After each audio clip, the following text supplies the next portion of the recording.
राहुल गांधी विजय की शपथ में गए, अभी क्योंकि तमिलनाडु की बात कर रहे हैं तो मैं उसकी बात करता हूँ। ये पढ़ रहा था मैं कि वीसीके जो नहीं मान रही थी, आखिर तक फ्लिप फ्लॉप कर रही थी, उसके 2 विधायक हैं, तो कहते हैं खड़गे साहब की बात कराएगी वीसीके की, क्योंकि वो दलित लीडर है उसके, बिल्कुल, तो उनकी बात कराएगी। उनके कहने पे वीसीके जो है वो राजी हुआ और राहुल गांधी वहाँ उनके शपथ में गए, 5 विधायक, और राहुल गांधी वहां पर ऐसे, मतलब वो तस्वीरें, वो उसका पूरा स्टेज वो ऐसे था जैसे बड़े बराबर के हिस्सेदार हैं वो। चलिए वही बनवाई है।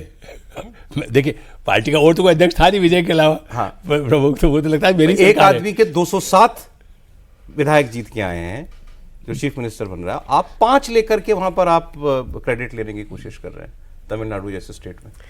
देखिए क्या है, इस पर 2-3 बातें हैं। एक है कि जब हम असेंबली तो हंग थी, मैंडेट एंटी डीएमके था, ठीक है। द मैंडेट वाज लार्जली कि टीवीके या तो जीत जाए खुद से या TVK plus ADMK, because these were the 2 parties which were playing anti DMK politics. तो जैसे ही आपने सुना कि जब खबर चलने लगी कि डीएमके और एडीएमके अलायंस हो सकता है, लोगों ने उसको कह दिया कि अनहोली अलायंस है।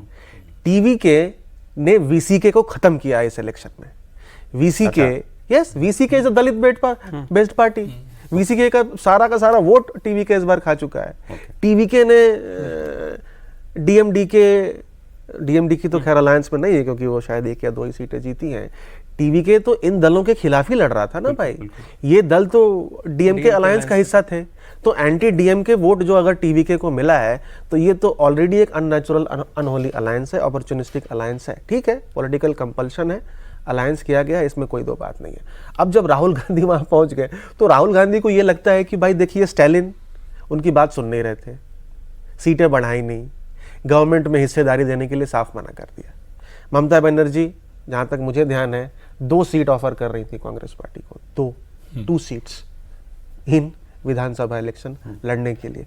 तो ममता बनर्जी भी उनकी बात नहीं सुन रही है। मतलब मैं जब विपक्ष की बात कर रहा हूँ, अरविंद केजरीवाल वैसे ही अलग ट्रैक पे चल रहे हैं, एक पेज पे आने नहीं वाले। अखिलेश यादव, उन्होंने कहा ना हम उनमें से नहीं है जो बुरे वक्त में साथ छोड़ दें। अब आपने ऑलरेडी स्टेटमेंट दे दिया। लालू यादव के पुत्र तेजस्वी यादव, वो पछता क्या रहे हाल किया हैं, उन्होंने, पछता रहे हैं। क्या हाल किया। अच्छा खासा कैंपेन चल रहा था, आपने एक वोटर अधिकार यात्रा शुरू कर दिया, सारा मीडिया लाइमलाइट लेने के चक्कर में पूरा कैंपेन आपने बिठा दिया। वो भाई साहब को लास्ट में आके बोलना पड़ा कि हम सबको जॉब देंगे, ठीक है, क्योंकि हश हश में उन्होंने फटाफट किया। तो एसेंशियली अब राहुल गांधी को ये लग रहा है कि देखिए कोई भी एस्टैब्लिश्ड बड़ा लीडर इंक्लूडिंग रीजनल लीडर्स हमारी बात नहीं सुनता, करेक्ट। अब विजय जीत करके आया है, ये एक नया लीडर है, ठीक है, एक नई पार्टी है, मैं इसका मेंटर बन सकता हूं।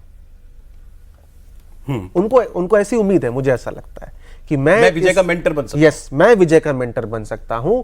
और टीवीके, क्योंकि टीवीके के पास कोई स्ट्रेटेजिस्ट नहीं है, कोई लीडर नहीं है, विजय ही है ना भाई, तो कौन है उसके पास, मतलब ऐसी उनकी धारणा मुझे लगता है हो सकती है।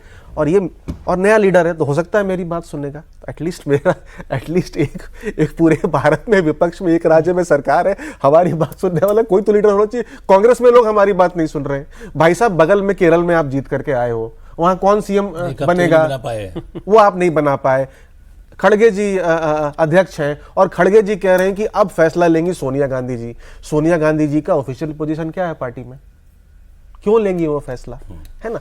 तो राहुल गांधी को ऐसा लगा होगा कि थोड़ी हो सकता है कि इसके ऊपर मेरा इन्फ्लुएंस और मेरी जो आइडियोलॉजी है, फिलॉसफी है, ठीक है, कि जो कांग्रेस में मेरे ही चीफ मिनिस्टर शायद नहीं इंप्लीमेंट कर रहे हैं, जो कि सिद्धारमैया हो या रेवंत रेड्डी हो सकता है कि मैं यहाँ इंप्लीमेंट करूं, कोई एक मॉडल स्टेट बनाऊं। नहीं, वेणुगोपाल पैसा भी जमा करके दिया है ना।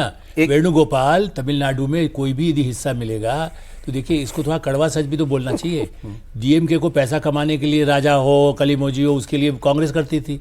अब जब आप विजय के साथ शामिल है, 5 एमएलए हैं, तब भी देखो सरकार तो मैंने सबसे पहले बनाई, मेरी सरकार है। उसमें यदि आप 10 किसी चीज को ओबलाइज करेंगे, आप गाली दीजिए इंडस्ट्रीज का नाम सबको, लेकिन वहां पर अपना जो भी धंधा है कर सकते हैं। तमिलनाडु इज रिच स्टेट, मतलब बिजनेस हाउसेज के हिसाब से पता नहीं। अब देखते हैं क्या देते हैं विजय उनको। स्टेज तो पूरा दिया, आधा स्टेज शेयर किया राहुल गांधी के साथ, सरकार में कितना देते हैं वो, लेकिन मंत्री देने की जरूरत नहीं होती, काम कराने की जरूरत होती है। सर एक जर्नलिस्ट ने लिखी है कहानी बताई है, उन्होंने कहा कई साल पहले 16-17 साल पहले ये विजय मिलने आए एक बार राहुल गांधी से, तो उन्होंने कहा I want to join Congress, तो राहुल गांधी ने कहा यू ज्वाइन यूथ कांग्रेस, तुम यूथ कांग्रेस ज्वाइन करो। वो फिल्म स्टार था, इतना बड़ा फिल्म स्टार नहीं था। तो जिस आदमी को राहुल गांधी ने कहा तुम यूथ कांग्रेस में आ जाओ, वो 2 साल में पार्टी खड़ी करके चीफ मिनिस्टर बन जाता है। 2 साल क्या होते हैं 2 साल? और आप हिंदुस्तान की सबसे पुरानी पार्टी के नेता हो आप, और एक पार्टी, मुझे नहीं पता कांग्रेस, अभी याद नहीं आ रहा कौन से साल में बनी थी, 150 साल तो हो गए होंगे कांग्रेस को बने हुए, 1886। आप सोचिए लगभग 150 साल होने वाले हैं, और 2 साल की पार्टी एक तरफ है, आज एक बराबर तोल दिया उन्होंने। देखिए, राहुल गांधी की सबसे बड़ी समस्या क्या है ना, कि जब आप पॉलिटिकल विक्ट्री की जगह मोरल विक्ट्री में प्लेजर लेना शुरू कर देते हैं। तो बीजेपी बहुत अच्छी बात अपने 2 एमएलए के साथ सरकार की हिस्सा नहीं है, ये कांग्रेस के लिए बहुत बड़ी मोरल विक्ट्री है। तो वो हर जगह मोरल विक्ट्री देख रहे हैं, और जहां उन्हें मोरल विक्ट्री भी नहीं दिखता है, वहां पे वो एक लॉन्ग टर्म आइडियोलॉग बन के देखते हैं कि we should wait, we are courageous, we are fighting. तो एक तो सिविल सोसाइटी वाला एलिमेंट है उनमें, उनको रेजिस्टेंस भी मजा आ रहा है। हाँ, कि मतलब कि मैं रेजिस्ट कर रहा हूँ, कि सामने वाला डेमन है और हम लोग लड़े जा रहे हैं, कि शहीद होना है। और दूसरा है कि जहाँ पे थोड़ा बहुत बीजेपी नहीं आती है, वहाँ पे मोरल विक्ट्री मिल जाती है। लेकिन सबसे बड़ी बात जो ममता बनर्जी की जो अपोजिशन यूनिटी की अपील है, आप एक सवाल पूछिए, ये तमाम जो क्षेत्रीय पार्टियां हैं, इनका औचित्य क्या है? आखिर टीएमसी जीत के क्या रिप्रेजेंट कर रही है? कोई आइडियोलॉजी है? कोई पॉलिसी डिस्टिंक्शन है जो बीजेपी से अलग हो? कहीं पे आपका एक न्यू इंडिया को लेके, न्यू जनरेशन को लेके कोई डिस्टिंक्ट सोच है? तेजस्वी बने और अखिलेश बने, इनका औचित्य क्या है? ये क्या सिग्निफाई करता है? आज सारी ऑपोजिशन की आइडियोलॉजी एक ही है, वी रिप्रेजेंट एंटी बीजेपी। बस। तो आपका कोई पॉलिसी डाइवर्सिफिकेशन नहीं है, आपकी कोई आइडियोलॉजिकल बेसिस नहीं है, इंडिया को लेकर कोई विजन नहीं। वही 70 में जो चला आ रहा था, किए जा रहा। अब लोहिया ने जब नॉन कांग्रेसिज्म का स्लोगन दिया, तो उन्होंने कहा कि Congress is a status quoist party और हम जो है चेंज चाहते हैं। आज तो सबसे ज्यादा चेंज बीजेपी कर रही है। आप हमेशा देखिए, वो पॉलिसी है, वो सॉफ्टवेयर है जो कंटिन्यूअसली अपडेट होता रहता है बीजेपी में। मन की बात से लेके एक्चुअल पॉलिसी में देखें, एक विजन दिखता है।